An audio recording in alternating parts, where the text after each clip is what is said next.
I'm Shane Clark from 3 Inches of Blood, and you're watching Rock and Metal News. Hey guys, this is Ron from YouTube's Rock and Metal News with a Rock and Metal News update.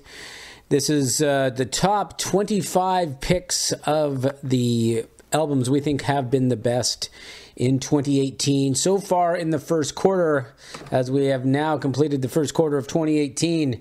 So let's start into it. We have at number 25, Twitching Tongues, Gaining Purpose Through Passionate Hatred.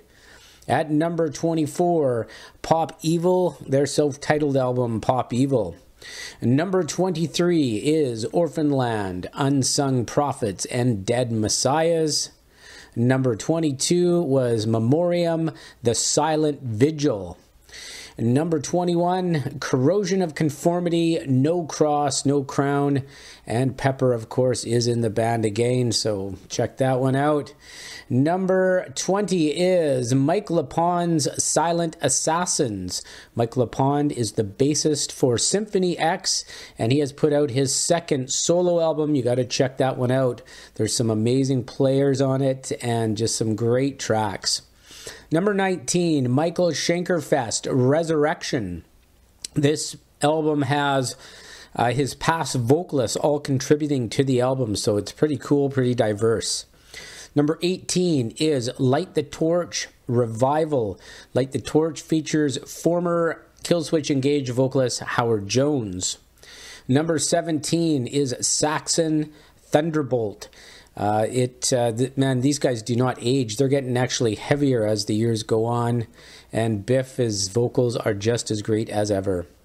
Number 16 is Legend of the Seagull Men, self-titled album.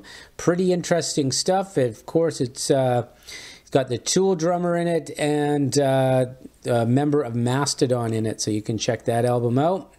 And number 15 is Ectomorph, Fury. Wow, what a unbelievable album this is. This is no wonder it's called Fury. This is just a crazy album from front to end, that's for sure.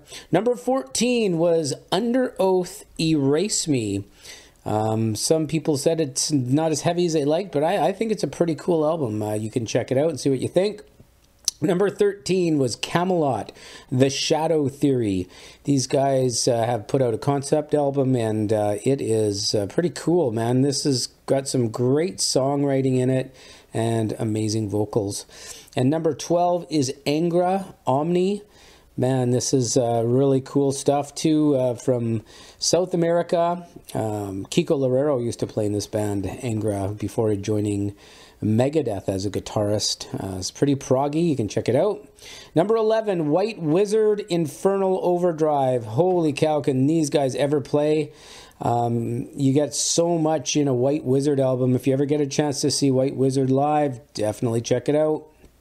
Number 10, The Crown, Cobra Speed Venom.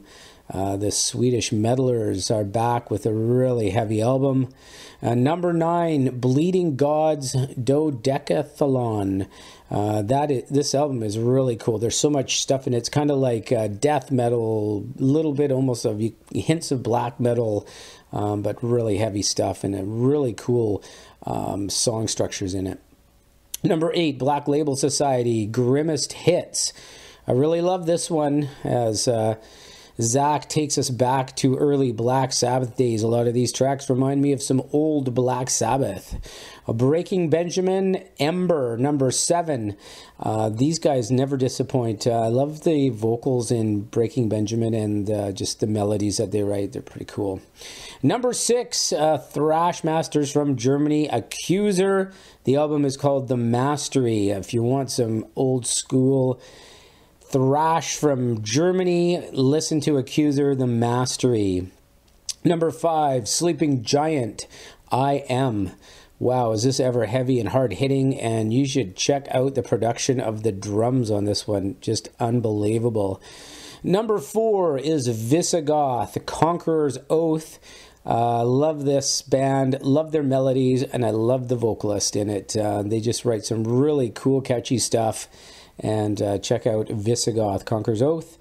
Number 3, Machine Head, Catharsis. And again, a lot of people didn't like this album. I actually quite liked it. I thought it was really diverse. Of course, it's not just straight, heaviness from song 1 to the end. They have a lot of diversity in this.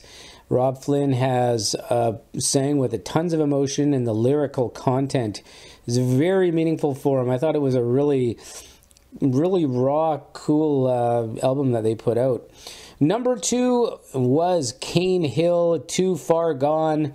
This is just such a great album. There's so much stuff on it. They've actually had a couple of songs chosen for the WWE events and that. But I think Cane Hill put out their best album for sure. And number 1, The Metal Gods, Judas Priest, Firepower. How can you go wrong with this one? It is, just keep listening to this over and over. They just wrote, well, I don't know how many songs are on this album, but 12 or 11, whatever it is. They just wrote 12 great, amazing tracks. And if I want to hear something from beginning to end so far this year that just is non-stop great songs, it is Judas Priest, Firepower. This is Ron from YouTube's Rock and Metal News. Let us know what you're listening to and some of the albums that we didn't have on our list that you think are in the top 20 so far this year. This is Ron from YouTube's Rock and Metal News. Thanks for tuning in.